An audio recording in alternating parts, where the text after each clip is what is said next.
Cuenta la tradición en Trasmoz que por cada ánima que haya en el cementerio se deberá encender una luz en el pueblo. En caso de que se olviden de alguno de los difuntos, este volverá al pueblo y les perseguirá de por vida.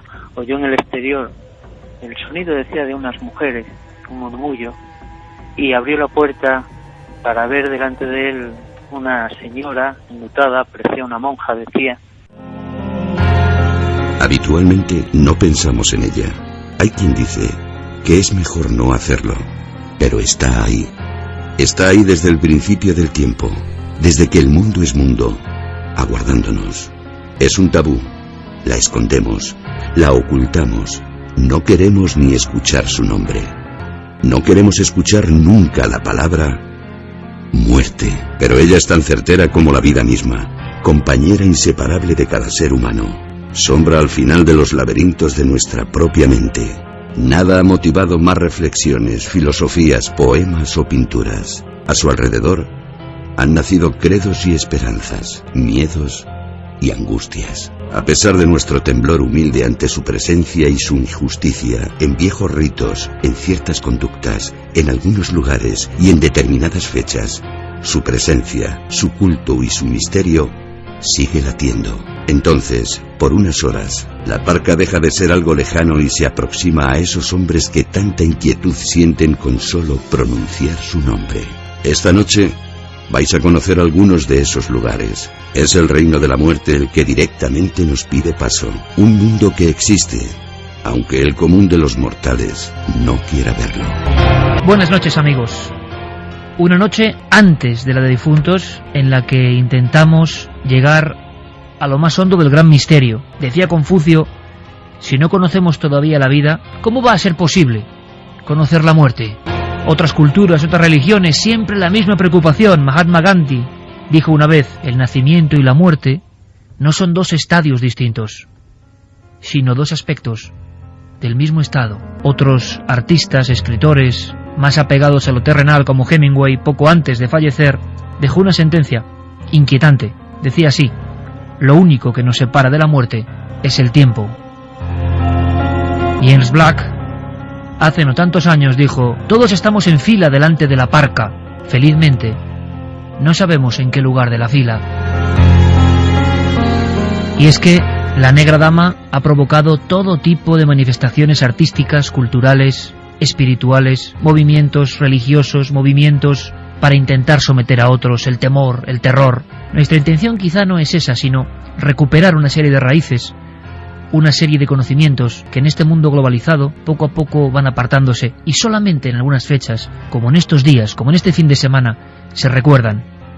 Vamos a aprovechar la coyuntura para hacer un programa especial de 4 horas en el que humildemente vamos a intentar aproximarnos a ese enigma con el que todos tendremos que rendir cuentas algún día, aunque no queramos pensar en ello.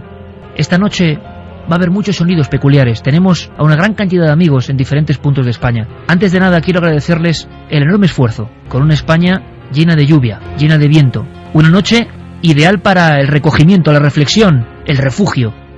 Y qué mejor refugio que la radio. Pero ellos están a la intemperie, en diferentes entornos, en diferentes provincias. Han desafiado al frío para contarnos cosas con un objetivo: que las sintamos, porque ellos están allí. Esta noche húmeda, esta noche desangelada, suenan campanas. Campanas como esta. Estáis escuchando algo atávico, ancestral. Son quizá los últimos campaneros de la Bureba de Burgos, que todavía saben y tienen aprendido perfectamente los toques a muerto, los toques a niño muerto, los toques en el fondo del mundo funerario, en algunos torreones solitarios, en algunas aldeas donde ya poca gente puede morirse porque están siendo poco a poco desalojadas por sus moradores. Ellos siguen con su oficio. Vamos a conocerles también esta noche. Vamos a conocer sus vivencias. Esa España antigua, pero eterna, nos interesa. Milenio 3. Detrás del misterio. En busca de una respuesta. Cadena Ser. 1:16 en directo. Este programa es un tanto especial, distinto, diferente. Carmen, buenas noches. Buenas madrugadas, Iker. Santiago Camacho, buenas noches. Buenas noches, Iker. Don Javier Sierra, buenas noches. Muy buenas noches, Iker. Pablo Villarrubia, buenas noches. Buenas noches. José Luis Cardero, doctor en antropología, querido amigo, buenas noches. Buenas noches a todos. Y un sinfín de amigos que están por ahí y que irán incorporándose para hablar del gran desafío, del gran misterio, de lo mismo que ha inquietado desde la prehistoria la raza humana. Pero los protagonistas, sin duda, durante las 2 primeras horas va a ser, yo creo que rápidamente, un repaso por la España, como decíamos, ancestral, auténtica y mágica. Van a ser ellos. Ellos van a estar ahí, recogiendo sonidos y contándonos unas historias que esperamos que no mueran. En algún lugar de la provincia de Soria se encuentra Eva Sánchez. Eva, buenas noches. Hola, Iker, buenas noches. ¿Dónde estás tú? Pues nos encontramos cerca de un cementerio muy extraño, y precisamente de este tipo de cementerios extraños vamos a hablar esta noche. Cementerios que existen aquí en la provincia de Soria, como también hay leyendas que a veces se cruzan con hechos reales y también de historias que se contaban en esta terrorífica noche de difuntos aquí en nuestra provincia. ¿Acompaña el tiempo, Eva? Bueno, ahora ha parado un poquito el viento y ha dejado de llover, pero bueno, hace frío. Muchísimas gracias. De Soria, Extremadura, Gonzalo Pérez Sarró, compañero, en un lugar que de verdad, por lo menos a Javier Sierra y a mí, nos pone la carne de gallina. ¿Dónde está exactamente ese enclave? Gonzalo, buenas noches. Hola, buenas noches, Iker. ¿Estás en un sitio? Bueno, ¿Por qué? Estoy ante la sepultura de un protagonista de un suceso muy extraño en el que se mezcló ufología, temas con el demonio. Bueno, en resumen, una persona que dijo haber sido visitado por el demonio. El tiempo aquí pues ha dejado de llover, se respira respeto, tradición y recogimiento. Pues ese respeto va a ser clave esta noche. Gonzalo, muchísimas gracias. Viajamos de Extremadura a Galicia, ni más ni menos, en esta curiosísima ronda nocturna, ronda de la muerte. Ahí se encuentra un gran estudioso, Pemón Bouzas. Pemón, buenas noches. Buenas noches, Iker. ¿Dónde te encuentras tú, amigo? Pues mira, estoy al lado de un cruceiro que se encuentra en una encrucijada, un cruceiro que tiene ante sí, mirando al norte, un altar, que no es otra cosa que una mesa de piedra donde se apoyaban los féretros de los muertos en el camino de peregrinación hacia el cementerio, y en esta encrucijada de caminos, enfrente al cruceiro, se encuentra una iglesia con su atrio, y ese atrio fue cementerio y todavía conserva panteones que tienen algunas luces todavía encendidas a pesar de la cantidad de lluvia que ha caído hasta hace muy poquito a lo largo de estas 2 últimas jornadas. Gracias por el esfuerzo, Pemón. Luego contamos muchas más cosas. Nos marchamos ni más ni menos que hasta Burgos, ese lugar ancestral maravilloso. De allí llegaba el sonido y el eco de las campanas. Gerardo González, amigo, ¿dónde te encuentras? Hola, buenas noches, Iker. Pues ahora mismo estoy ya en el último tramo de mi viaje hasta el punto en el que ya voy a detenerme. Estoy por el antiguo Camino Real que cruzaba la Bureba de norte a sur, con un tiempo bastante desapacible. Está lloviendo con fuerza y el viento hace que los árboles hayan cubierto toda esta pequeña carretera de hojas. Busca, Gerardo, un lugar de dolor. Luego conectamos, Gerardo, querido amigo. Un abrazo muy fuerte. Recorremos España de cabo a rabo. Bueno, Joaquín Abenza, toda una autoridad en la investigación ufológica y de estos asuntos en general, del misterio, en todo el levante español, pero concretamente en Murcia en algún punto y por algo. Joaquín, buenas noches. Buenas noches, Iker. Buenas noches a todos los amigos que nos están escuchando esta noche tan especial. ¿Dónde te encuentras, aunque no descifremos el lugar, para luego ahondar en él? ¿Por qué estás allí? ¿Por qué has elegido este sitio, Joaquín? Pues mira, me encuentro justo al lado de la tapia de un cementerio muy céntrico de la región de Murcia, donde hace aproximadamente 4 años pues tuvo lugar un extraño suceso del que luego hablaremos en profundidad y que seguro que les va a poner la carne de gallina a más de uno, pero que tiene que ver con niños, que tiene que ver con apariciones, que tiene que ver con todo eso tan de la noche de difuntos. Es algo realmente interesante y que seguro que va a ser del interés de todos los oyentes. Gracias por estar ahí, Joaquín. Nos marchamos ahora a Almería, no muy lejos de Murcia, donde cuentan, es un fenómeno distinto, que ocurren cosas y que ocurren precisamente en estas fechas. Quizá por eso, en mitad de la nada, se encuentra Alberto Cerezuela. Buenas noches. Hola, Iker, buenas noches. ¿Acompaña el tiempo, compañero? Pues tenemos bastante viento aquí en Almería y un poquito de lluvia, pero bueno, intentaremos desvelar algunos de los misterios que esconde este paraje aparentemente abandonado, donde me encuentro y donde se mezclan historias que comparten un poco la leyenda con la realidad. Dicen que por esta fecha se ven extrañas luces y un ser en el que aparentemente ven reflejada a la propia muerte. Pues ojos muy abiertos, conectamos enseguida, alerta para toda esa zona, por supuesto, de Almería mítica. Gracias, querido compañero Alberto Cerezuela, y nos marchamos al norte de España, a Vitoria.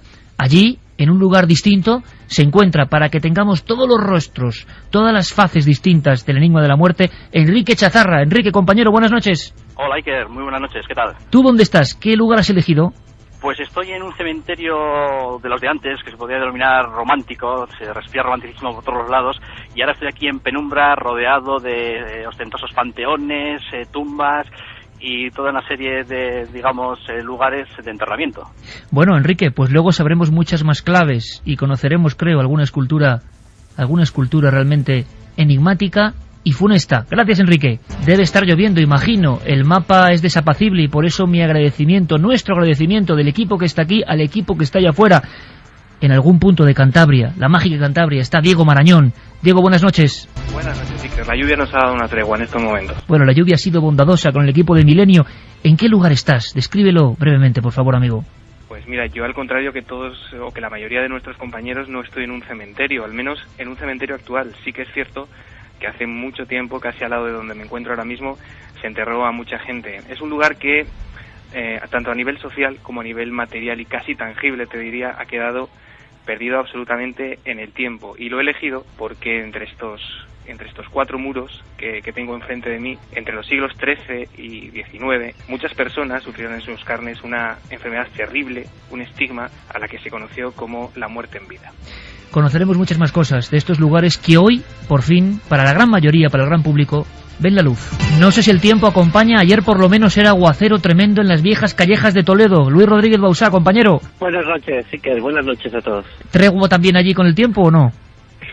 Tregua. Llevamos una hora y media en la que ha dejado de llover, pero hace bastante frío y un viento a veces un poco desapacible. Pues será el entorno ideal para contar historias con este profesor de la Universidad de Castilla-La Mancha y gran conocedor de cosas que nos van a poner los pelos de punta. Y cerramos la conexión de momento, porque hay muchos más amigos esperando, con Andrés Herrera en algún punto, creo que también un tanto fúnebre, de la provincia de Badajoz. Andrés, amigo, buenas noches. Muy buenas noches, Iker y amigos de Milenio 3. ¿Dónde te encuentras, compañero? Pues como los demás, mucho viento, lluvia, mal tiempo, una auténtica noche de Halloween, donde la haya. ¿Estás en un cementerio? Exactamente no, me encuentro en un cementerio extraño, raro y desconocido, que es la misma frontera entre España y Portugal. Bueno, pues no me cuentes más porque luego queremos saberlo todo. Gracias, compañeros. Esta es la ronda de ánimas nocturnas, de alguna forma, la ronda de la muerte amable, de la muerte informativa, de Milenio 3.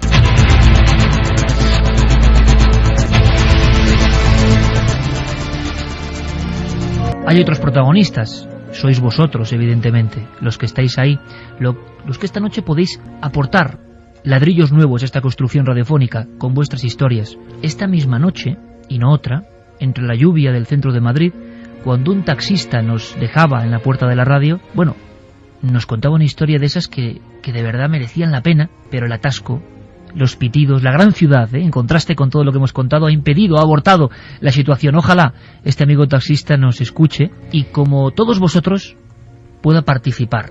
Era una historia de un encuentro con una figura extraña en mitad de la carretera, y lo contaba con un empaque, con una enjundia, con una rotundidad que me ha impresionado. Bueno, pues ese tipo de vivencias las queremos a raíz de una noche que va a ser cimentada entre todos. Vías de contacto, Carmen. Vamos con las vías de contacto, Iker, porque necesitamos la ayuda de nuestros oyentes. Necesitamos conocer las tradiciones de los lugares donde viven, de los pueblos de sus abuelos, las tradiciones de difuntos. ¿Qué hacen en su casa? En otros países incluso dejan un sitio en la mesa para aquellos que ya no están. ¿En España qué hacemos? Y en el resto del mundo, porque nos están escuchando desde todas partes del mundo, Iker, y así nos lo hacen saber. Por favor, cuéntenos las tradiciones en el Día de Difuntos de sus lugares, de sus localidades. O encuentros con lo extraño, claro. O incluso los dulces, la comida que comen en esas fechas. Como cada semana, Iker, también tenemos el debate de la semana en Milenio 3. Pueden votar en ikerjimenez.com y la pregunta es: ¿podremos comunicarnos algún día con los muertos? Por el momento, el sí gana. Y es curioso porque quizás se pueda extraer una conclusión interesante del nivel de respuestas, cómo queda la balanza en torno a hoy en día, en pleno año 2010, si creemos que hay franjas del tiempo donde esos dos mundos, el más allá y el más acá, pues se juntan o están más cercanos. Da la impresión, José Luis Cardero, que no se sabe exactamente cuándo el ser humano empieza a comprender que la muerte es el gran misterio y adorar a las fuerzas de la noche. ¿Hay datos? ¿Los antropólogos, historiadores, tenéis datos concretos de qué instante de la historia eso empieza a cobrar una fuerza tremenda? Pues desde luego que sí. Pongámonos en situación. Intentemos entrar en una de esas cavernas, en una de esas cuevas que abundan tanto por nuestra geografía, por la parte norte de nuestra península, entrar ahí, entrar en esas anfractuosidades, en esas oscuridades que cada vez se nos van comiendo más, y ahí estamos entrando en el reino de los muertos. Y lo digo sencillamente porque las pinturas que ahí aparecen, muchos de los signos, muchos de los grabados, muchos de los gestos que hay que hacer incluso para arrastrarse o para llegar hasta un determinado sitio, son invocaciones directas al mundo de los muertos. Es decir, que yo creo que desde la más remota antigüedad, nuestros antepasados remotos, nuestros ancestros, se plantearon ese gran misterio. ¿Por qué un ser que estaba muy cerca de nosotros, que era incluso nuestro ser más querido, de repente se inmoviliza, de repente desaparece toda su actividad y parece pasar a otro mundo? Bueno, pues yo creo que la mayor parte de la cultura humana se basa precisamente en esta pregunta. En ese salto, en ese tránsito. Vamos, Javier Sierra, a una tierra mítica que tú quieres con todo a tu alma, una tierra absolutamente preñada, como diría en Andalucía, de auténticos encuentros con lo extraño. Ahí está una gran periodista, la hemos escuchado, y en un lugar muy especial. Sí, un lugar que yo conozco, que ahora nos desvelará, porque iremos desvelando a lo largo de la noche todos los puntos en los que se encuentran nuestros amigos de Milenio 3 vigilando las incidencias que pueda haber en esta noche previa a la noche de difuntos, y en una tierra que, como tú muy bien dices, está llena de historias que han impregnado la imaginación de grandes escritores, por ejemplo Gustavo Adolfo Bécquer, que habló tanto de esos encuentros con el más allá, con los difuntos, que creó de alguna manera una corriente literaria en la que se perdió el rubor por hablar de este tipo de cosas, y que marcó también un punto geográfico en el que, y eso creo que lo podemos desvelar esta noche, por un momento pensamos ir allí para hacer el programa, que era el Monte de las Ánimas en Soria. Qué mejor lugar de la geografía española que ese punto en concreto para hablar del más allá y de los que nos esperan allí, ¿no? Y es que Soria ha sido muy proclive a todo tipo de historias. Tiene varias, nuestra compañera Eva Sánchez. Hay algunas que impresionan lo suyo. Por ejemplo, cementerios se quedaron a la intemperie, mientras el pueblo que acogía ese camposanto desaparecía de la faz de la tierra y ahora queda como una especie de monumento a la muerte, nunca mejor dicho. No sé exactamente ahora mismo, a estas horas, a la 1:31, en qué punto se encuentra Eva, que nos lo cuente ella y que haga la primera fotografía de la noche. Eva, ¿dónde estás? Ahora sí se puede decir. Pues estamos precisamente en Vozmediano. Es un pueblo que está enclavado a las faldas del Moncayo. Además, está el Moncayo también a mi lado, y justo enfrente y encima de nosotros está el castillo de Vozmediano, un castillo muy especial, porque además dentro del castillo es donde se encuentra precisamente el cementerio de Vozmediano. Es un cementerio muy peculiar, hay pocos en España que tengan estas características y que además alberguen un cementerio en su interior. No se sabe muy bien, ¿no?, a ciencia cierta cuándo se empezó a enterrar aquí a la gente. Se habla y había leyendas de una epidemia que lo que hacía, lo que recomendaba era separar a los muertos de los vivos. Pero bueno, parece ser que esa leyenda no tenía mucha base y que simplemente, pues cuando se decidió que los cementerios tenían que quedar fuera de las iglesias, pues aquí en Vozmediano el mejor sitio que encontraron para sus difuntos fue el mejor también de sus edificios, que es un castillo impresionante del siglo XII. Y nos contabas antes en la comunicación interna que había esta serie de camposantos abandonados que conformaban, imagino que en mitad de la noche, en lo que es la provincia de Soria, unas estampas quizá únicas, ¿no? Solo Soria adentro, con esa despoblación que desgraciadamente está habiendo en algunos lugares. Una periodista como tú, al cabo de la calle siempre, se puede encontrar con escenas que a los urbanitas nos pondrían los pelos de punta, ¿no? Pues sí, hay un cementerio muy curioso. Este cementerio está en el antiguo pueblo de La Muedra, La Muedra fue un pueblo en la comarca de Pinares, en Soria, que desapareció. Desapareció el pueblo, pero no desapareció el cementerio. Esto tiene una explicación. En ese pueblo se decidió que se iba a construir un pantano y que el pueblo tenía que quedar por debajo de las aguas del pantano. Cuando se anegó toda la Muedra, resulta que el cementerio estaba en un nivel un poquito superior a lo que era el pueblo y se quedó fuera de las aguas. Hoy en día se puede ver el cementerio de la Muedra y es un cementerio sin pueblo, así se le conoce en la provincia de Soria, como el cementerio sin pueblo. Curioso es también, Iker, que de este pueblo quedó también fuera de las aguas el campanario de la iglesia, que se puede ver en el pantano, en medio del pantano, un campanario de una iglesia. Cuenta la gente de Pinares, además, que algunas noches la campana se pone a sonar sola. Y veremos que en diferentes partes de España, la leyenda, por ejemplo, del campanario que suena, bueno, hay una impresionante en esa provincia de Soria. La misma Soria, efectivamente, en Sotillo del Rincón, se cuenta desde hace muchísimos años la historia del campanario que daba 13 campanadas en vez de las 12 habituales. Leyenda que, por cierto, recogió JJ Benítez como arranque de uno de sus libros más famosos, su novela La rebelión de Lucifer, y que seguro que muchos oyentes en estos momentos estarán recordando. Campanadas en mitad de la noche. De campanadas vamos a hablar con Pablo porque ha grabado en La Bureba, en otra tierra absolutamente ancestral. Queremos que todo esto no muera, no fenezca y se recuperen algunas cosas que de verdad en una noche como hoy cobran toda su intensidad. Eva, incluso creo que hay todavía cánticos o manifestaciones culturales de primer nivel, como un reducto hay en Soria, en la Soria que tú conoces, hacia las ánimas.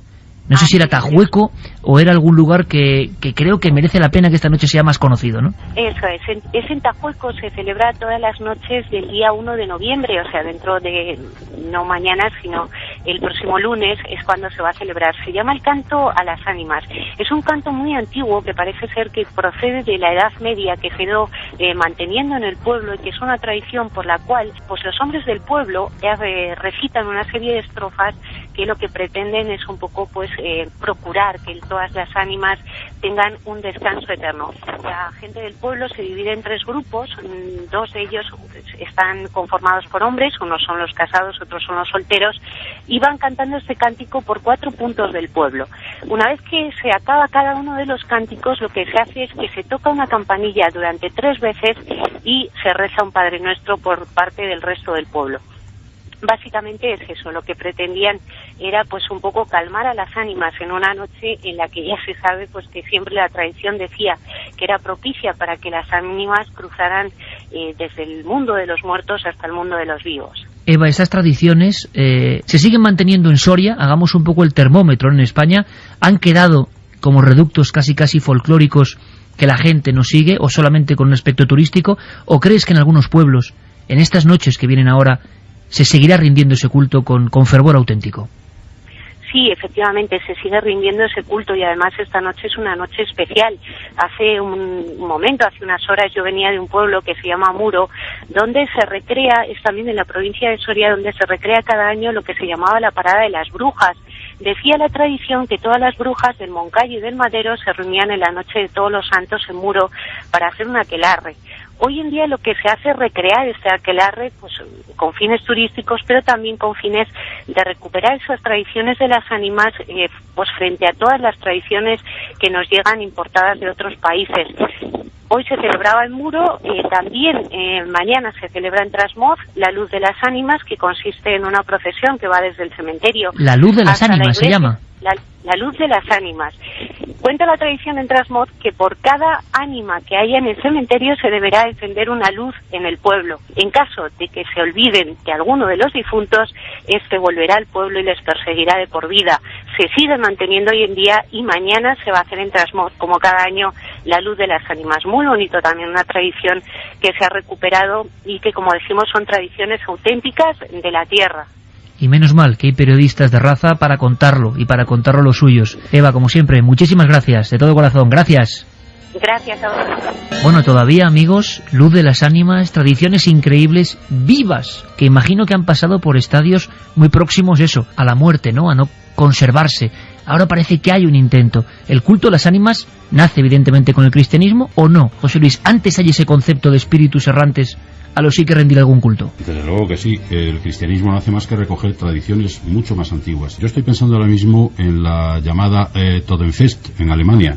Es una cosa muy curiosa, en la mayor parte de los cementerios de los pueblecitos de Alemania, los pueblos perdidos a lo mejor en las montañas, se traslada los árboles de Navidad, por decirlo de alguna manera, a los cementerios. Y delante de cada tumba se pone como una especie de arbolillo de Navidad y se enciende en la fiesta de los muertos, la Totenfest. Se enciende para que los muertos participen y sobre todo se enciende para que las ánimas errantes, las ánimas que no encuentran camino entre este mundo y el otro, que se han perdido en ese horizonte que no ven claro, puedan recuperar su rumbo y puedan volver de nuevo a dirigirse hacia, o bien hacia el más allá, o bien hacia nosotros. Parece que ese concepto, compañeros, de ánima que no encuentra el camino, se repite en todas las culturas, desde lo más remoto, no solo con la religión. Sí, además en nuestro país está muy arraigado. Pablo nos podría, por ejemplo, contar, yo creo que uno de los reportajes que a mí más me han impresionado de la historia de Cuarto Milenio, esas mozas de ánimas del pueblo salmantino de la Alberca, que todavía a día de hoy en pareja van pidiendo, van tocando también una campana más pequeña en este caso, por el tema de las ánimas del pueblo. Incluso yo creo que habría que preguntar si todavía queda algún pueblo en nuestro país donde se conserve la tradición de la noche de difuntos, tocar la campana toda la noche, algo que yo creo que se ha perdido, pero que a lo mejor en algún lugar todavía se conserva. Ya te digo que, aparte de que sea algo arraigadísimo en la historia general de la humanidad, en nuestro país en concreto es una creencia que forma parte de nuestra identidad nacional. Vamos a hacer una cosa, antes de conectar con Gonzalo, que está en un camposanto muy especial, es una historia que de verdad pone los pelos de punta y que nos marcó a muchos, y teníamos especial interés además en que Gonzalo estuviera dentro del recinto y delante de una sepultura que es toda una historia de muerte, de misterio, una historia para contar esta noche de lluvia. Antes, una cosa. Pablo, has estado grabando en la Bureba con los campaneros, ahora con Gerardo lo comentaremos, se sigue hoy, no sé si toque de ánimas, pero dando diferentes toques que luego explicaremos. ¿Qué es, en titulares, Pablo, qué es lo que más te llamó la atención de ese tipo de toques que hicieron para ti y que luego vamos a escuchar? El vigor y la pasión que ponen los campaneros, señores ya muy mayores, en tocar esas campanas, en tañir esas campanas. Gente, como te digo, de más de 70 años, que llevan eso en la sangre desde pequeños y intentan transmitir a través de las vibraciones de las campanas lo que sienten sus almas. ¿Tú qué sentiste al escucharlos? Me quedé totalmente paralizado y sintiendo aquella vibración realmente que física que se siente, o sea, que se llega a tu cuerpo y te quedas paralizado cuando esas campanas están vibrando, ¿no?, según el movimiento que les dan los campaneros. Pues nuestro compañero Gerardo González estará, yo creo que cerca de llegar a un punto, conectaremos con él después, un punto de dolor que también nos hay en España, y comentaremos con él la experiencia en la Bureba de estos campaneros. Pero nos quedaba esa conexión concreta con el misterio puro y duro. Ahora se puede decir, el pueblo es garganta a la olla. El pueblo es garganta a la olla. Gonzalo, buenas noches de nuevo. Hola, buenas noches. Pues sí, estoy aquí frente a la sepultura de José Pancho, el testigo, el protagonista de aquella historia que le hizo cambiar por completo. Un hombre duro, recio, que estaba en la sierra cuidando sus cabras en una choza cuando oyó en el exterior el sonido, decía, de unas mujeres, un murmullo, y abrió la puerta para ver delante de él una señora enlutada, parecía una monja, decía. La invitó a pasar a calentarse el frío que hacía en plena sierra, y ahí vino la sorpresa cuando este hombre fue a atizar los troncos, la lumbre de su cabaña. Vio que aquel ser, que aquella persona que él identificaba como una mujer, tenía las patas de cabra. Y ahí, como decimos, el bueno de José Pancho cambió totalmente su vida. O sea, aquella palabra de Jesús que hizo salir disparada aquella figura, una figura ensotanada, y que hizo a este hombre pues convertirse totalmente en un religioso, de ir a misa todos los días y colgarse cruces del cuello.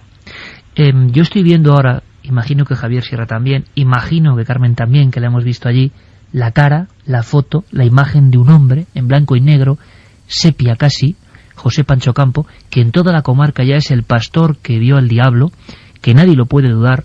Sigue la foto ahí mirándote ahora mismo, Gonzalo. Exactamente, estoy leyendo: José Pancho, muerto el 1 del 5 de 1962 a los 72 años. Javier, qué sensación, qué recuerdos, ¿eh? Yo estoy sin palabras porque ese cementerio también lo he pisado, como muchos otros, pero ese en particular me dejó un recuerdo especial porque es un lugar que mira, bueno, es un cementerio con vistas, da casi a un abismo, y las lápidas, entre ellas las de José Pancho, están también como dirigidas hacia el infinito, ¿no? Como si realmente ese fuera el horizonte que les esperara. Y fíjate, son cosas un poco íntimas, ¿no? Pero cuando estuve en ese cementerio dije, bueno, como al final todos tenemos que pasar por ahí, ese es un buen sitio para descansar, ¿no? Tú tenías un especial interés en que Gonzalo, que además no estaba nada claro, consiguiera los permisos, ha hecho un trabajo extraordinario nuestro compañero Gonzalo. Felicidades, Gonzalo. Y estar ahí dentro, ¿no? Ni siquiera el estar fuera, que era igual de impresionante para contar el ambiente. Yo no sé si nos puedes hacer una foto de ese cementerio donde yacen varios testigos del misterio. Varios que además acabaron atormentados por lo que vieron en esa misma comarca. ¿Cómo está ahora, a la 1:44 de la madrugada, ese lugar, Gonzalo? ¿Impresiona realmente? Pues sí, la verdad es que además está completamente lleno de velas rojas por las fechas en las que nos encontramos. Es pequeño, se oye perfectamente el sonido de fondo de la garganta, de las aguas del torrente.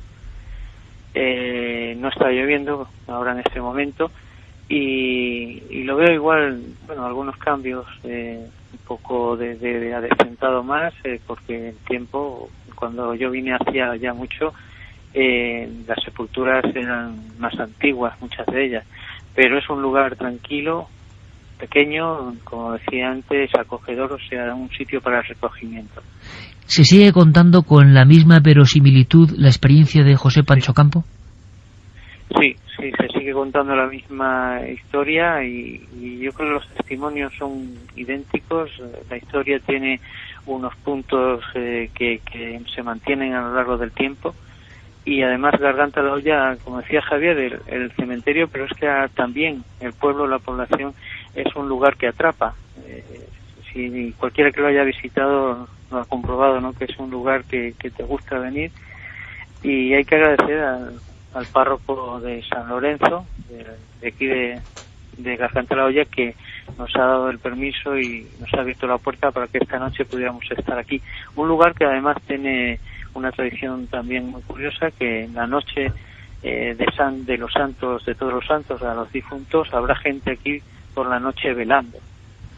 Fíjate que Garganta la Olla, antes comentábamos que había sido escenario de varios episodios, no solo el de José Pancho con ese encuentro con el diablo, sino yo recuerdo también con especial interés el caso de un niño cuyo nacimiento fue anunciado por una bola de luz en la que... Ángel. Exacto, Ángel García, un señor que después terminé localizando en la provincia de Toledo hace muchísimos años y conversando con él, porque su abuela estaba trabajando en el campo, eso es la historia que se cuenta en Garganta la Olla, y de repente ve una esfera de luz con un niño sentado encima que le dice: ve corriendo al pueblo que tu hija está dando a luz, y cuando veas a tu nieto le pondrás por nombre Ángel. Bueno, esa historia también, con fuertes reminiscencias bíblicas, se da justo en ese lugar.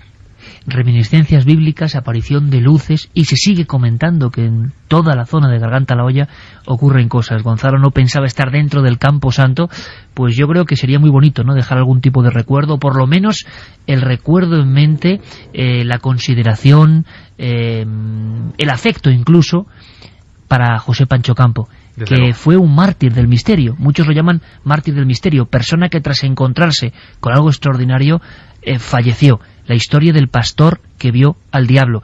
De todas formas, permanecemos muy atentos entre esas velas, junto a esa tumba, porque quién sabe lo que puede ocurrir en Garganta la Olla. Gonzalo, un fuerte abrazo, compañero. Un abrazo a todos, muchas gracias. No sé qué contarán ahora mismo nuestros oyentes, qué dirán, qué casos comentan, qué les viene a la memoria. ¿Habrá todo tipo de relatos o no? Pues sí, hay muchos relatos. Iker. José Manuel, maestro desde Elche, nos dice: os voy a contar lo que me decía mi madre cuando yo era pequeño. Mi madre nos decía a mis hermanos y a mí que el día 1 de noviembre teníamos que hacernos la cama muy temprano y encender una vela que aguantase todo el día para que así nuestros difuntos pudieran descansar en nuestras camas. Un saludo milenario y seguid haciendo radio para gente con curiosidad. También nos dicen: hola Iker, Carmen y todo el equipo, mi nombre es Arturo Silva. En México ha ido desapareciendo un poco el festejo del Día de Muertos por la celebración de Halloween en Estados Unidos, pero aún así estamos orgullosos de nuestras tradiciones y nosotros respetamos a la muerte. Hasta a veces nos burlamos un poco de ella con las famosas calaveritas y dibujándola como la Catrina. Ojalá un día vengan a mi país para conocerlos en persona. Adrián García Caro Moreno nos decía una pregunta: ¿por qué se eligió el día 1 de noviembre como el Día de Todos los Santos? En el pueblo de mi madre, en Maqueda, en Toledo, se tocaban las campanas durante toda la noche. Mi madre lo recuerda con cierto respeto porque de pequeña dice que eso imponía bastante, y más si se vive al lado de la iglesia. ¿Se sabe por qué el 1 de noviembre en concreto? Bueno, tiene que ver con los ciclos de la naturaleza. Estamos entrando en el otoño, es la temporada oscura, es cuando ya digamos que la vida, el fulgor del verano se está apagando y entramos otra vez digamos en las noches largas. Sobre todo en la antigüedad tuvo un impacto tremendo en una civilización que estaba muy apegada a la naturaleza y a los ciclos agrarios. Fíjate que el caso de Todos los Santos está muy conectado con el Samhain, que es la fiesta celta en la que se celebra precisamente el fin del verano y el inicio de lo que ellos llamaban los celtas la estación oscura, y que después se confirma con ese nombre de Halloween, que es un término un poco extraño. En realidad es una contracción, ¿no? Significa la víspera de Todos los Santos. Sería algo así como All Hallows Eve, o sea, el día de la víspera de los difuntos, ¿no? Del día de difuntos. Y tiene que ver precisamente con eso, con la entrada en el territorio oscuro. Bueno, territorio oscuro y cultura apegada, sin duda alguna, al tránsito al más allá es Galicia. La cultura gallega hace muy poquito causaba un gran impacto. Otro reportaje de Pablo con José de Cora y Pemón Bouzas sobre los cruceiros, y un asunto del que yo reconozco que no tenía la más remota idea: los angelinos, niños enterrados todavía en ese territorio del limbo junto a los cruceiros. Junto a uno de esos cruceiros está ahora mismo, a la sombra del cruceiro y casi guareciéndose de la lluvia torrencial, me imagino, Pemón Bouzas. Pemón, buenas noches de nuevo. Buenas noches de nuevo. El chaparrón torrencial ha ocurrido entre la anterior conexión y esta. Ahora es una fina lluvia la que está cayendo y la que hace que, por esta encrucijada de caminos en la que me encuentro, donde hay un cruceiro frente a la iglesia parroquial de Santa María de Luou, en el ayuntamiento de Teo, a pocos kilómetros de Santiago de Compostela, pues el tránsito de vehículos sea escaso, cuando en una noche de sábado lo normal es que por aquí circule mucha gente camino de distintos restaurantes que se encuentran en la zona. Decía Javier Sierra, hablaba Javier Sierra de lo que nosotros llamamos en Galicia el Samaín, que es la versión gallega de esa tradición celta que ahora nos ha venido de rebote desde la cultura anglosajona, desde la cultura norteamericana, con el nombre de Halloween. Pemón, ha causado auténtico impacto. Hemos recibido un sinfín de comunicaciones, el asunto de los angeliños, de los cruceiros, de todo ese lado oscuro que no se conocía, y sobre todo, como comentabas, algunos ritos, por ejemplo, el bautismo intraútero, u otros que pueden ocurrir estas noches. Yo no sé si también tienes conocimiento de ritos concretos, que nos gustaría tener por lo menos esa diapositiva en la Galicia de hoy, sobre las ánimas o en estas noches tan próximas a difuntos. Vamos a ver, hasta hace muy poco tiempo, la gente de las aldeas gallegas tenía muy pocas ganas de circular, de caminar cuando ya oscurecía por las zonas donde se encontraban los llamados cruceiros de marcos o cruceiros fronterizos, los que separaban una feligresía de otra feligresía, una parroquia de otra parroquia.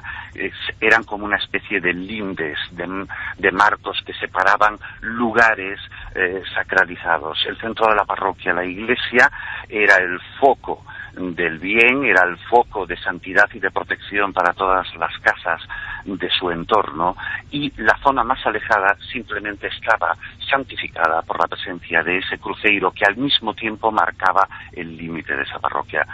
La gente evitaba el paso por esas zonas, por esos cruceiros de Marcos, porque se suponía que en esos cruceiros de Marcos era por donde circulaba o tenía mayor presencia las ánimas que iban en procesión en la llamada Santa Compaña o en la visión.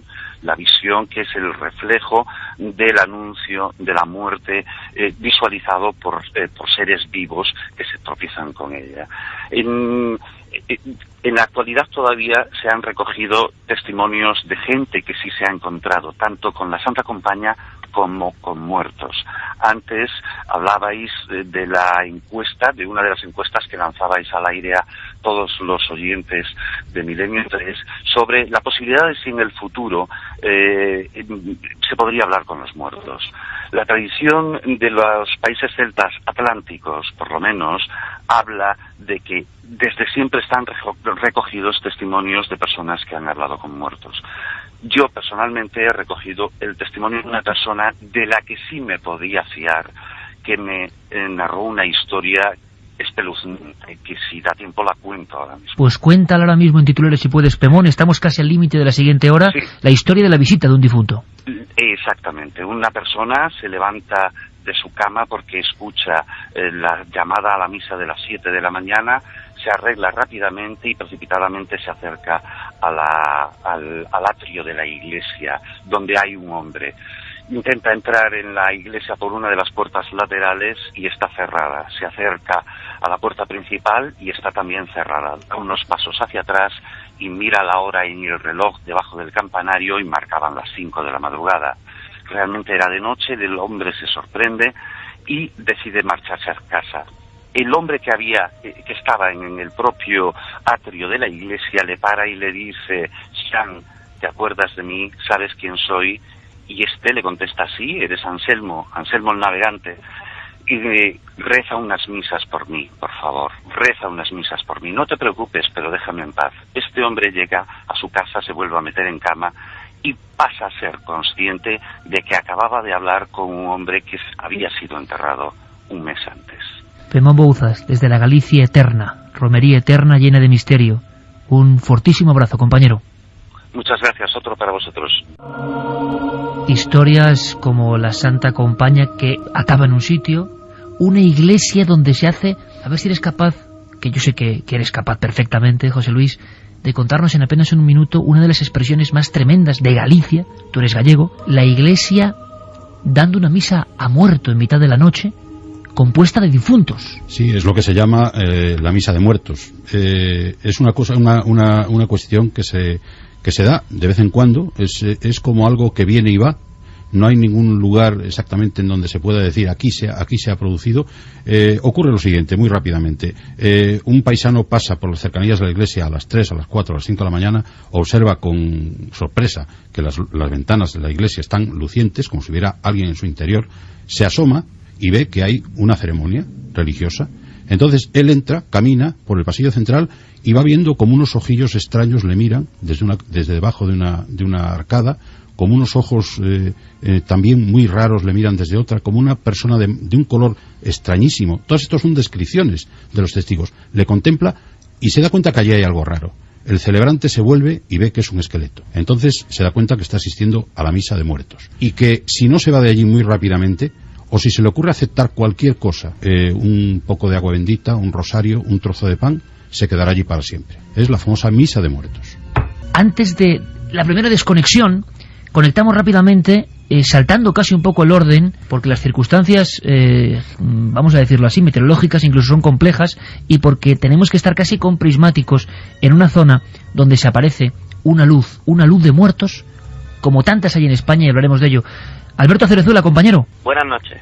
La luz de Alcolea, ese era el misterio que se aparecía exactamente, se sigue apareciendo, según parece, en el entorno semidesértico donde estás, ¿no? Efectivamente, me encuentro, Iker, en el paraje de Los Llanillos, en Alcolea, en la Baja Alpujarra almeriense, y en un lugar aparentemente deshabitado, como te decía hace unos minutos, donde hablan de una extraña luz, una luz roja, con una morfología un tanto peculiar, que se lleva apareciendo desde época de la Guerra Civil hasta la fecha y que se acentúa esa serie de apariciones en estos días, en los días previos a la Noche de los Difuntos. O sea que esta es la franja, como ocurre con la luz del Pardal, Javier y otras tantas, donde la gente dice que se ve esta luz haciendo casi siempre un mismo recorrido o partiendo de unas ruinas. Hablabas de inicio de la Guerra Civil. También, desgraciadamente, la Guerra Civil marca algunos de los lugares con tradición de ánimas, tradición de difuntos y tradición de ciertos ritos. Estaremos muy atentos durante la noche, volvemos a conectar con Alberto a la vuelta y, por supuesto, espero ya que nuestro compañero Gerardo haya llegado a ese punto de dolor, Nacional 1 concretamente, porque queremos conocer la historia de ese sitio y de los campaneros de muertos, campaneros de ánimas en la Bureba y muchísimas más cosas. Toda la red de la noche, la red nocturna, la ronda de la muerte de Milenio 3 está preparada. Las noticias y regresamos.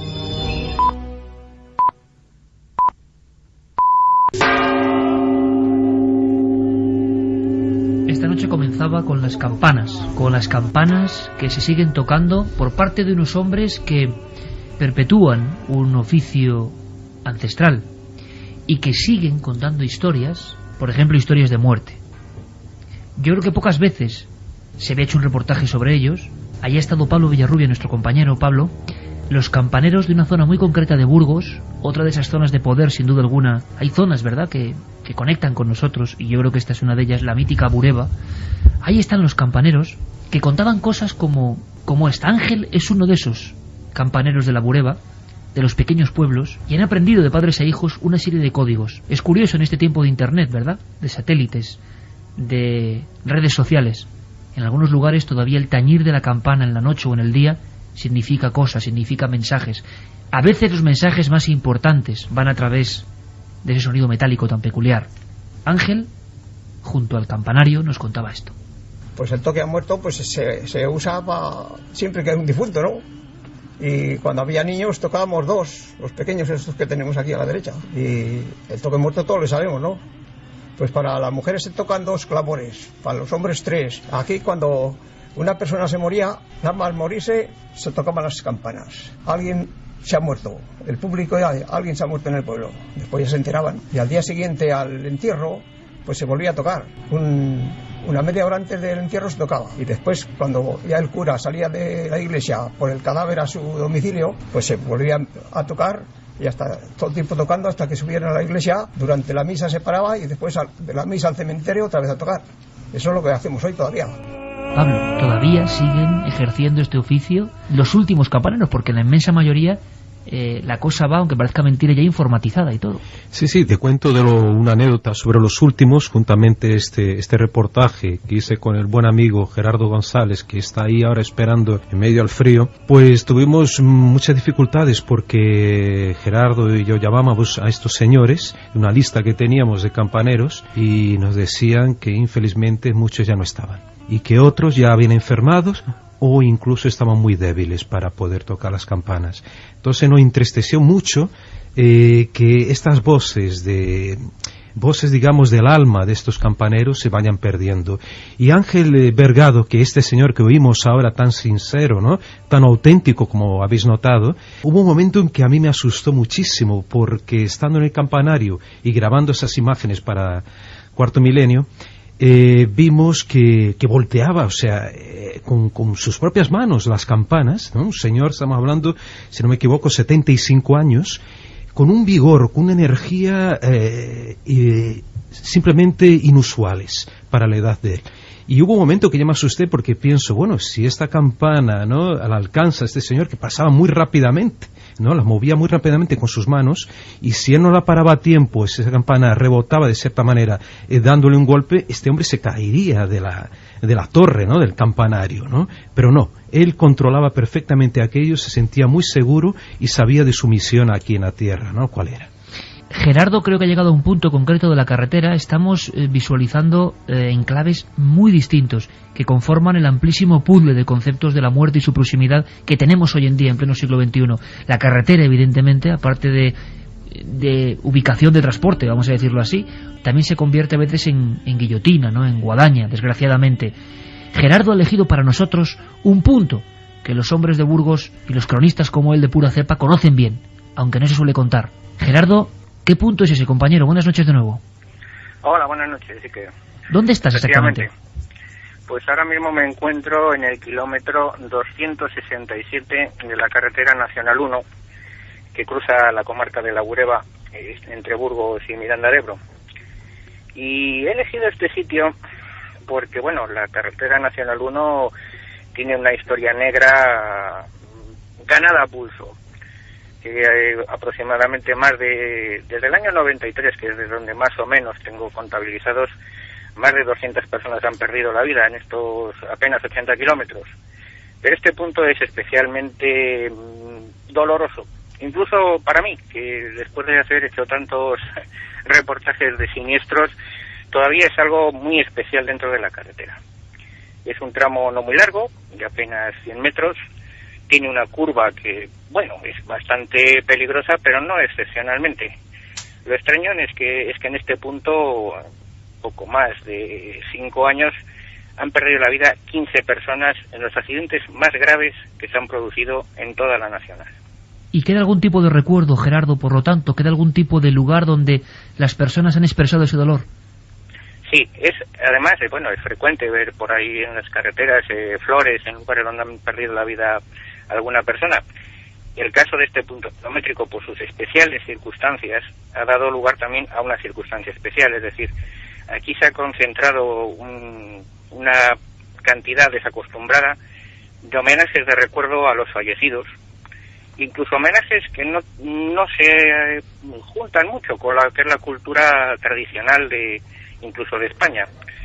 Yo recuerdo, ahora mismo he aprovechado un hueco entre la lluvia que ha parado un poquito, me he acercado y aún se conserva una especie de altar que se preparó cuando ocurrió uno de estos siniestros, que en su mayoría se han cobrado la vida de más de una persona, incluso ha llegado a siniestros de 4 personas, y en él habían montado una especie de altar con botellas de vino abiertas, cigarrillos encendidos, ya consumidos, evidentemente, flores y una fotografía del fallecido. Aún se conserva ese altar, ya muy dañado porque es de hace un par de años, pero se han ido añadiendo más. Ahora mismo solamente quedan 2 árboles en pie en esta zona, y en uno de los árboles, no hace mucho tiempo, por el aspecto que presenta, han colocado esquelas también de recuerdo con el fallecido en cirílico, por lo que se deduce que era una persona en cirílico, ya sea una persona del este la que perdió la vida, y hay pues ahora mismo como una media docena de ramos de flores situados en diferentes puntos de este tramo tenebroso para una carretera que en sí es peligrosa. Pues a las 2:15, esa estampa en mitad de la noche. Yo no sé, compañeros que estáis aquí, si veis alguna información concreta, algún tipo de culto ancestral. Hemos oído muchas veces, ¿no?, eso de altares de magia y demás. Yo no sé si también hay altares de muerte, y lo de los cigarros, el alcohol, tiene algo que ver. No sé si tenéis alguna información. Bueno, efectivamente, hay que recordar, sin ir más lejos, los famosos altares de muertos que se ponen todos estos días en México. Muy cerca de nosotros, enfrente del Palacio del Congreso, en la Embajada de México, hay un altar de muertos puesto allí para que la gente sepa lo que es, ¿no? Entonces, todo este tipo de cosas, lo que tratan en realidad es de invocar a unas fuerzas que no conocemos muy bien. Yo, cuando estaba comentando, Pablo, lo de los campaneros, me acordaba de unas tradiciones que se daban en las antesterias griegas, por ejemplo, de hacer muchísimo ruido, incluso con platos y cazuelas, no para llamar a las ánimas, sino precisamente para que las ánimas se marcharan, porque en el tercer día de las antesterias las ánimas podían circular libres por el mundo. Era una fecha más o menos coincidente con las que tenemos ahora. Entonces, me pregunto, el ruido de las campanas, el culto que hay en las carreteras, en los lugares en donde una persona se muere, ese humo de los cigarros, ese alcohol que se eleva desde la boca de la gente, ¿es para calmar a las ánimas o es precisamente para que las ánimas no se abalancen hacia nosotros desde el otro mundo? Vamos a escuchar otro sonido, es grabado en Burgos también, es el sonido del toque, que puede parecer más siniestro, pero es una realidad, y sobre todo una realidad en la época de la mortandad infantil. Y luego nos acompañará todo un doctor como Marino Betés de Toro, que nos puede contar muchas cosas en torno a la ciencia y la muerte, de alguna forma. Bueno, pues el toque a niño muerto era algo que se escuchaba en esos pueblos de Burgos. ¿Es posible que en el siglo XXI, a través de la radio, volvamos a sentir ese sobrecogimiento, ese toque peculiar, distinto, con unas campanas más pequeñas? Por fortuna, hace tiempo que no suenan, me imagino, pero fueron importantes en una época y volvieron a sonar.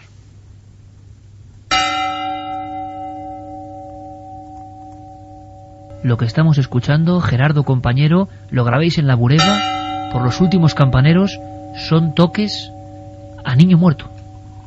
Sí, es una de las particularidades que se mantienen hoy en día. Lo que comentaban los campaneros, que ya se tocaba poco porque evidentemente la mortandad infantil es muy baja y apenas quedan niños ya en los pueblos, pero era lo que ellos llamaban el toque a gloria. Toque a gloria.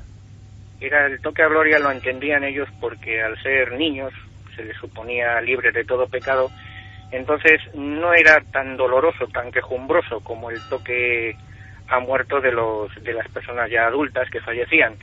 Entonces se daba con la campanita pequeña precisamente por eso, para referenciar que era un niño y el tono era distinto, como un símbolo como de casi alegría de que ese niño iba directamente al cielo. Pues sonando las campanas antiguas de Burgos, Gerardo, en ese altar improvisado, como ocurre en otros países del mundo, con muchos fallecidos en carretera en un punto negro, estas noches hay cierto movimiento, se percibe que ha sido removido ese lugar, que hay velas, que ese altar lejos del cementerio permanece latiendo. Sí, bueno, realmente el altar en sí está bastante deteriorado, pero lo que sí que hace escasos días que pasé por aquí, no eran las nuevas ofrendas de flores.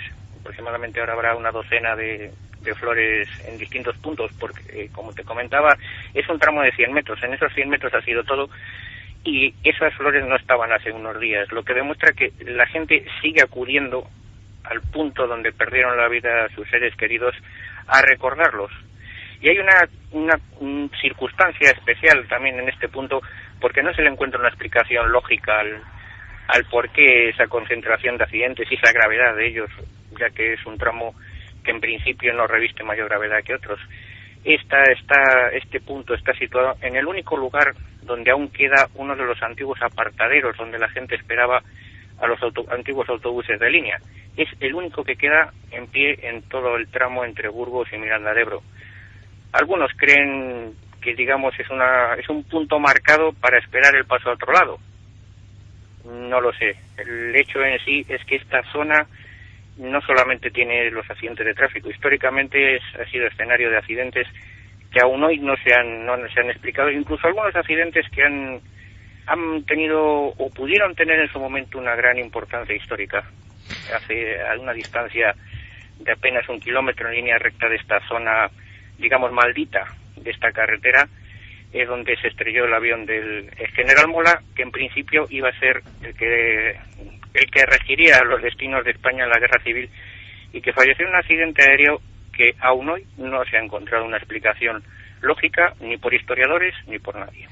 Pues ahí está, en la labor de Gerardo González, lo repito, cronista de pura cepa. Yo cuando lo conocí en Poza de la Sal, menudo lugar, me di cuenta de inmediato que es de esos cronistas que quedan pocos y que cuentan el latido de su tierra y que conocen cosas que son las que importan y que al final son las que la gente quiere conocer. Gracias por esa labor, gracias por estar con nosotros, Gonzalo, y estoy seguro de que contaremos muchas cosas de una de las tierras más mágicas que existen en España. Y aunque la lluvia haya dado tregua, imagino que el frío cortante burgalés estará también haciendo de las suyas. Así que te agradecemos muchísimo, vuelve a refugio, compañero, y hasta la próxima. Muchísimas gracias.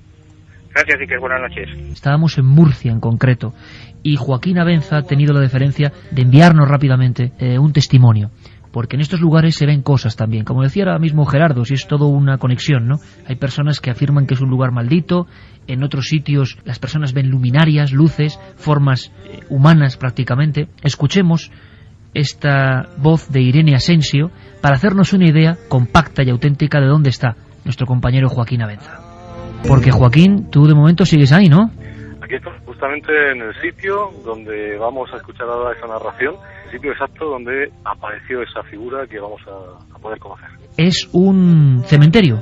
Un cementerio que se encuentra en una zona muy céntrica de la región de Murcia, de la localidad de las Torres de Cotillas, y aquí, pues hace aproximadamente 4 años, sucedió algo extraño, una historia que podría ser sacada muy bien de una novela de terror, pero que tiene ese miedo que dan los niños. A veces es mucho más terrorífico la figura de un niño que un ser pues que podría en principio dar más miedo, ¿no? Un ser adulto. Eso fue lo que sucedió aquí, justamente donde me encuentro ahora mismo. Donde está Joaquín ahora mismo, pasó lo que narra esta voz, la voz de Irene Asensio. Íbamos por la carretera del cementerio, en las Torres de Cotillas, y bueno, vimos a un niño en la orilla de la carretera, justo enfrente del cementerio, que iba todo vestido de blanco, con el pelo cortito, rubio, un niño pues de unos 8 o 9 años. Y bueno, nos llamó la atención que a esas horas de la madrugada estuviese allí solo. Entonces nada, pasamos por su lado y nos extrañó, volvimos a dar la vuelta para ver si, no sé, nosotros pensamos que se podía haber perdido, no sé, era muy extraño.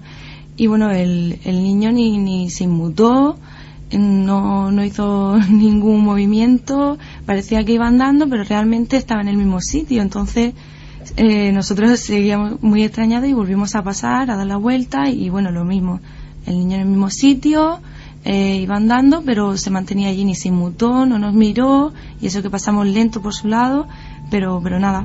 En un sitio que no sé si nos puedes describir casi a modo de diapositiva, Joaquín, ¿dónde estás ahora mismo? Pues sí, la verdad es que es muy fácil de hacerse una idea rápida. Se trata de una carretera solitaria que pasa pues justo al lado de la tapia de un cementerio que ahora todavía tiene más luz. Me comenta Salvador Sandoval, que está aquí conmigo, y Juan Jovenza, pues me comentan que han podido investigar, y en aquel momento pues estaba todo mucho más oscuro de lo que está ahora mismo. Ahora hay unas industrias cercanas que iluminan esto. Pues imaginaos todos una carretera, una tapia de un cementerio que hemos estado incluso haciendo grabaciones de sonido, por si acaso aparece algo, y fotografiando en infrarrojo. De momento no tenemos ningún resultado, pero es eso, es un cementerio por el que a su justo lado discurre una carretera, y a una hora muy avanzada, a las 3:30 de la madrugada aproximadamente, de la víspera del Día de Todos los Santos, pues Irene y Rafa, los jóvenes, pues transitaban por aquí, y fue cuando se encontraron pues a un niño caminando, un niño que le llamó mucho la atención, sobre todo por la apariencia que tenía. Y lo más curioso que es que ellos, cuando se dieron cuenta que era un niño, pues volvieron, pues si necesitaba algo, pero al pasar de nuevo a la altura donde estaba ese niño, a pesar de que seguía moviendo las piernas y seguía caminando, el niño no avanzaba nada, estaba siempre en el mismo sitio, lo cual pues les dejó aterrados, como puedes imaginarte. Joaquín, buenas noches. Buenas noches. Mira, yo quería preguntarte, ¿este caso de Irene es un caso único o ha habido otros testimonios en ese mismo lugar que hayan visto, en fin, ese niño o alguna otra figura parecida? No, en esta zona, que tengamos noticia de nosotros es un testimonio único. De hecho, ellos también empezaron a racionalizar un poco y pensaron, después de haber sido yendo un poco asustados, que a lo mejor habían hecho mal y que se trataba de algún niño que se había perdido, y se preocuparon al día siguiente de informarse si por la zona había desaparecido algún niño, había ocurrido algún percance, y en ningún sitio nadie les pudo decir, la prensa tampoco recogía nada de que hubiese sucedido algo así. Es decir, que ellos no han vuelto a ver. De hecho, aquí estamos intentando incluso ver si de alguna manera somos capaces de verlo, aunque sabemos que la esperanza pues lógicamente es simplemente una ilusión, pero no hay ninguna otra noticia de esta zona, de este cementerio en concreto, en el que se hayan visto nada parecido. Aunque esa noche, cuando nosotros emitíamos esto en nuestro programa El Último Peldaño, en Onda Regional, pues estaba con nosotros María Vallejo Nájera, le preguntamos su opinión, y nos dijo que sí queda corriente en cementerios, ella que ha recogido muchas historias de ánimas y historias que ella llama del purgatorio, sí que es bastante común apariciones de personas, niños o adultos, que caminan o que se mueven a lo largo alrededor de un cementerio, y por eso a ella le pareció que podía estar conectado con el mundo de las ánimas, que era lo que le trajo a nuestro programa. Pero no hay ninguna otra noticia que tengamos nosotros recogida de esta zona. Es curioso, Santi, José Luis, Pablo, porque la tradición, vamos a decirlo, parapsicológica, más que nada, decía que en los cementerios poca actividad había precisamente por la calma del recinto, ¿no? Aunque estos casos parecen llevar la contraria. Aunque sí que hay casos de apariciones en cementerios de prácticamente todo el mundo.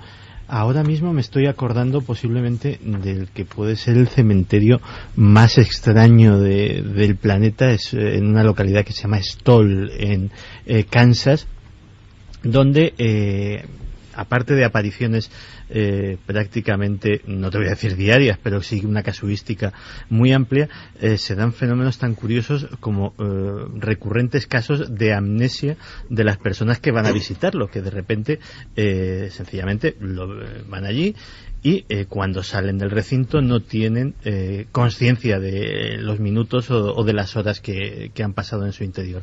Con lo cual yo creo que generalizar en este tipo de casos es posiblemente muy frívolo, y habrá cementerios que sean remansos, de calma, y sin embargo otros que tengan su actividad, lógicamente. Fíjate, en México salía una noticia de una aparición de una niña de 3 años más o menos en un cementerio, en el cementerio del Sagrado Corazón. Es el panteón municipal, y uno de los sepultureros que tiene que estar allí guardando el camposanto por la noche, Delfino Ramos, asegura que hacia las 2 de la mañana se ve como una niña vestida con un trajecito blanco empieza a saltar de tumba en tumba. Una niña cuyos huesos ahora mismo no se sabe dónde están, porque en la tumba, que luego nadie reclamó porque ya ni cuidaban ni nada, pues esos huesos los sacaron.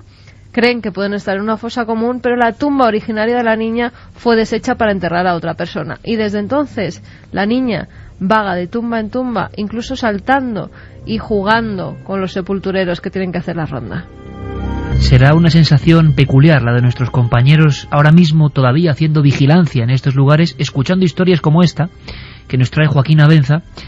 José Luis Cardero, compañero, yo he visto documentos, yo no sé si es una tradición muy concreta, pero de un encuentro entre un caballero y unas ánimas con forma de esqueleto envueltas en sayales blancos que les saludan en la puerta del cementerio. Creo que es un tema recurrente, ¿verdad? El encuentro con unos muertos en pleno Camposanto.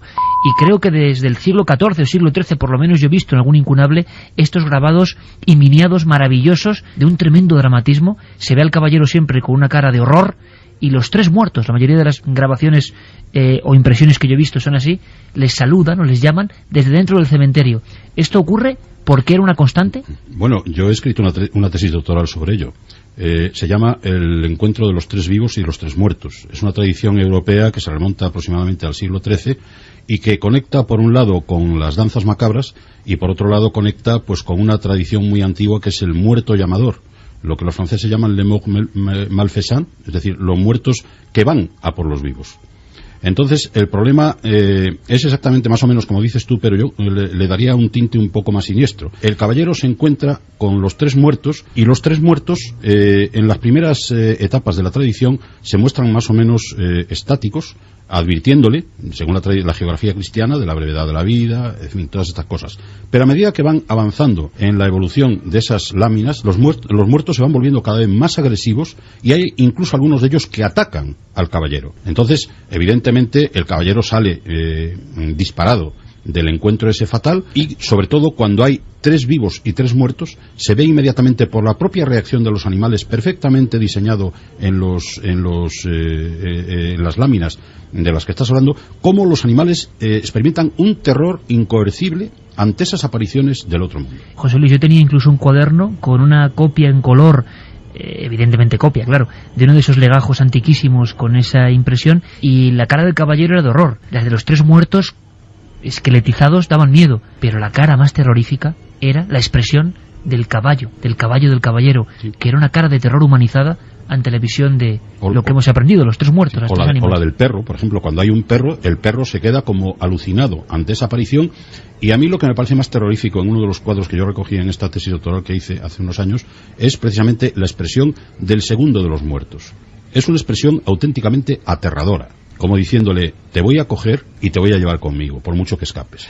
No hace falta, de todas maneras, irse a otros países para encontrar esas escenas. En España hay muchas. Yo la última que vi, que a mí me dejó muy impactado, fue en el Parador Nacional de Alcañiz, en Teruel, donde dentro tienen una iglesia, y dentro de esa iglesia está representado precisamente ese encuentro con las 3 muertes, por decirlo de alguna manera, que impresiona realmente. Vamos a hablar de esas imágenes, porque yo recuerdo una en Navarra que nos grabó Pablo Villarrubio, en la danza macabra, por ejemplo, en el castillo de Javier, si no me equivoco, que era impresionante y se descubrió por accidente, pero desde luego despedimos a nuestros amigos en Murcia, aunque seguiremos en contacto por si ocurre cualquier cosa o aparece de nuevo esta figura. Ellos siguen ahí en plena investigación, un equipo que hace una magnífica labor en Onda Regional de Murcia. El último peldaño, nuestros queridos compañeros Joaquín y compañía, un abrazo muy fuerte y que siga la vigilancia. Compañeros, gracias por participar en esta experiencia. Gracias a vosotros, y que solamente una puntualización. Cuéntanos. Hay que tener en cuenta que lo más importante de este caso es que el niño iba vestido de blanco, que llevaba una chaqueta blanca y un pantalón blanco, y que para ellos era un niño vestido de comunión. Vamos a imaginarnos a las 3:30 de la madrugada, donde estamos ahora, una carretera solitaria, la tapia de un cementerio, y un niño que anda pero no se mueve del sitio, y además vestido de comunión, el día de los difuntos. Es para quedarse certificado. Como está ahora mismo la audiencia, Joaquín. Muchísimas gracias por darnos esta oportunidad de contar los misterios de Murcia, que desde luego pues es una tierra, como tú sabes, muy rica en misterios. Al revés, muchísimas gracias por vuestra participación, Joaquín. Un abrazo muy fuerte a todo el equipo. Un abrazo, lo siempre. Y que siga la vigilancia de estos lugares. Y hablando de cementerios, es que hay uno muy especial, en pleno corazón de Álava. Allí está Enrique Chazarra hace mucho tiempo. Imagino que en Vitoria el frío tiene que ser absolutamente sepulcral. Y además hay una historia. Fijaos qué riqueza, antropológica sobre todo, José Luis. Una tumba que señala, y que como ese segundo difunto que tú has comentado, en una versión más moderna, señala a quien entra, y al parecer la profecía se cumple. Por lo menos eso se ha contado en Vitoria durante los últimos 30 o 40 años. En un cementerio, creo que el de Santa Isabel, se encuentra nuestro compañero Enrique Chazarra. Enrique, buenas noches. Hola, Iker, muy buenas noches, ¿qué tal? Imagino que si no has quedado frigorizado en este tiempo, estás a buen recaudo, pero un lugar que yo me estoy intentando imaginar a estas horas de la noche. Yo de niño he paseado para ir al colegio, incluso por cerca de esa misma verja donde tú tienes que estar. Tú estás en el interior y es un cementerio de esos a la antigua usanza, bastante impresionante, ubicado dentro del casco urbano, y que tiene sobre todo una tumba con muchísimas leyendas o realidades, ¿no? Sí, pues imagínate, estamos aquí, está lloviendo ahora, hace bastante fresco, la verdad es que ha refrescado, y estamos en este cementerio de Santa Isabel, como tú bien dices, rodeado de más de 100.000 difuntos y con tumbas de todo tipo. Hay mausoleos ostentosos, tumbas muy románticas, y una de ellas es un poco la que estabas comentando, de la tumba de Julián de Zulueta. Julián de Zulueta era un alavés, nacido en Anúcita, que a los 18 años se marchó a hacer las Américas, y allí triunfó como, digamos, traficante de esclavos, consiguió bastantes influencias políticas, alcanzó gran poder, hasta tal punto que llegó a ser alcalde de La Habana en 2 ocasiones. Pues resulta que aquí en Vitoria este hombre tiene bastante patrimonio, ¿no? No solo este mausoleo que estamos comentando aquí en el cementerio de Santa Isabel, sino que hay edificaciones emblemáticas en la ciudad de Vitoria que son de su propiedad. Pues bien, concretamente este mausoleo que tengo justo enfrente y que estoy viendo aquí en penumbra y bajo la lluvia, resulta que está coronada por una estatua de un ángel, en el cual tiene el brazo levantado, y cuenta la leyenda que ese ángel, en unas condiciones determinadas, si pasas por aquí, pues te puede llegar a señalar con el brazo. Entonces eso, digamos, vaticina tu muerte de manera trágica. Y es una leyenda, como tú bien dices, es bueno, que es más bien contemporánea, la verdad es que no es bastante antigua, porque he intentado, saber más de dónde surge esta leyenda, y yo creo que incluso se puede llegar a denominar una leyenda urbana, porque claro, no hay testimonios, no hay testigos, pero la verdad es que es curioso que un personaje tan emblemático y tan curioso, porque Julián de Zulueta fue denominado como el último gran negrero, pues tenga esta historia tan peculiar. Tumba que señala, y la tumba impresiona. La tumba es como una especie de ángel o de arcángel, ¿no? Impresionante que está ahí. Sí, la verdad es que la tumba, además la estoy viendo a la luz de las linternas de los compañeros que han venido conmigo esta noche, y es una tumba que la verdad es que está un poco en mal estado porque no está bien cuidada, pero vamos, es un mausoleo de piedra, con todos los toques románticos de la época, data de 1882, y está coronada contigo con esa estatua que es un poco la estatua emblemática de la leyenda que estamos comentando. Pues ya no he escuchado alguna voz por ahí susurrante, que luego ocurre mucho eso, que no se asusten, que era una comunicación interna más o menos entre José Luis y Pablo, que luego es que, escuchando esto que estamos escuchando, Enrique Chazarra en el Camposanto, y se ha escuchado como un susurro, pues por lo menos avisamos. Por cierto, Enrique, escúchame atento, porque hay que repetir vías de contacto, Carmen, para que todos los amigos nos cuenten historias, y a ver si alguno, además, lanzamos ahí la apuesta, sabe algo de dónde pueden hacer esta leyenda concreta de muerte, un poco dramática, en este cementerio de Vitoria. Lanzamos de nuevo la posibilidad de contacto. Eso te iba a comentar, porque Adrián nos escribía que junto al cementerio de Santa Isabel, en Vitoria, justo ahora llegó el mensaje, explotó un camión cisterna que hubo varios muertos y se comenta que algunas noches se han visto por allí a algunas de esas víctimas paseando por las calles del cementerio. Bueno, ahora se me acaba de poner la carne de gallina, porque es verdad que uno de los accidentes extraños, ¿no?, de esa época pre-transición, creo que es el 74, con muchos muertos, no sé, habría que afinar, pero creo que juraría que un accidente extrañísimo, habría que verificarlo, Enrique, es en la misma calle que da toda una verja del cementerio. Eso es. Este cementerio colinda con el barrio de Zaramaga, y recuerdo perfectamente ahora que habéis comentado el accidente al que hacéis mención, fue un accidente bastante espectacular, pero lo que desconocía era que se aparecieran aquí, digamos, los implicados en ese accidente. De eso no tenía constancia, la verdad. Pueden seguir votando en ikerjimenez.com en el debate de la semana. ¿Y cómo está el debate? ¿Podremos comunicarnos algún día con los muertos? Pues sí, opina el 60,1% y no el 39,9%.